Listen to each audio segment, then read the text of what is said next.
এবার ইন্ডিয়া কি করবে? ও আচ্ছা, আমাদের এই পাশের দেশের বাংলাদেশের কিছু লোকজন আছে, তারা মোটামুটি বেশ কিছু মিসাইল টিসাইল বানিয়েছে, বাঁশ দিয়ে বানিয়েছে, অসুবিধা কিছু নেই।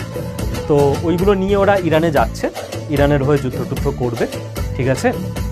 ওরা জানেও না যে কি জিও পলিটিক্স, কেন যুদ্ধ হয়েছে।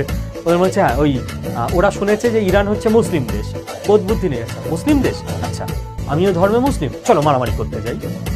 ভারতেও প্রচুর মুসলিম আছে, বাংলাদেশের থেকে অনেক বেশি। তারা কেউ কোনো জায়গায় যুদ্ধ হলে হিন্দু মুসলিম খ্রিস্টান এইসব ভেবে ধর্মের ভিত্তিতে যুদ্ধ করতে যায় না। এটা হচ্ছে শিক্ষা আর অশিক্ষার পার্থক্য। যুদ্ধ হয় দেশে দেশে, সেখানে হিন্দু মুসলিম খ্রিস্টান এসব থেকে এলো। তো বাংলাদেশি ভাইরা না না না, আপনারা একদম ডিমোটিভেটেড হবেন না, আপনারা এক কাজ করুন, কিছু নৌকা বানান, ঠিক আছে? নৌকা করে ম্যাপ আমি দেখিয়ে দেবো, ওই বঙ্গোপসাগর দিয়ে ওখান দিয়ে বেরিয়ে মোটামুটি ইরানে ওদিকে পৌঁছে যাওয়া যাবে, ঠিক আছে? আর কিছু বাঁশ টাস নিয়ে নেবেন, কিছু গুলতি টুলতি নেবেন, ওখান থেকে আপনারা ইসরায়েলি প্লেন এলে গুলতি ছুটবেন, একদম জিততেই হবে, ফুল সাপোর্ট, ঠিক আছে?